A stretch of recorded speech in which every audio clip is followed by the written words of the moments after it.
കോട്ടയം നാട്ടകത്ത് വെള്ളമൊഴുകുന്ന ചാലുകൾ മൂടി നിലം നികത്തിയതായി പരാതി. സ്വകാര്യ വ്യക്തിക്കെതിരെ നാട്ടുകാരാണ് പരാതിയുമായി രംഗത്തെത്തിയത്.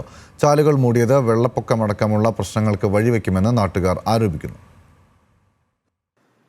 നാട്ടകം പാക്കിൽ പാതയ്ക്ക് സമീപത്തുള്ള സ്വകാര്യ ഭൂമിയിലെ നിലം നികത്തിയതാണ് പരാതിക്ക് ആധാരം.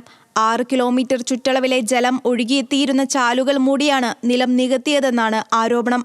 കൊടുരാറിലേക്ക് മഴവെള്ളം ഒഴുകിയെത്തിയിരുന്ന 3 ചാലുകൾ അടഞ്ഞു.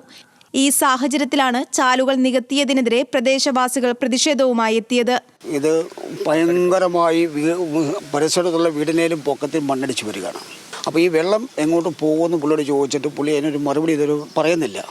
ഇത് വില്ലേജിൻ്റെയും അതുപോലെ കൗൺസിലറുടെയൊക്കെ ഒരു സപ്പോർട്ടോടു കൂടി മാത്രമാണ് ഇത് ചെയ്തിരിക്കുന്നത്. നമുക്ക് അടിസ്ഥാനപരമായിട്ട് നമുക്ക് ഓവുചാല് വെട്ടി വെള്ളം ഈ കൈച്ചാലിലേക്ക് പോകണം. നമ്മുടെ ആവശ്യം അതാണ്. അപ്പോൾ ആവശ്യം നേടാൻ വേണ്ടി നമ്മൾ ഏത് മാർഗവും നിയമപരമായിട്ടോ അല്ലാതെ ഏത് മാർഗവും നമ്മൾ പോകും. പ്രദേശവാസികൾ വില്ലേജ് ഓഫീസറെയും സ്ഥലം ഉടമയെയും കണ്ട് നിലവിൽ നിലം നികത്തൽ നിർത്തിവെച്ചിരിക്കുകയാണ്.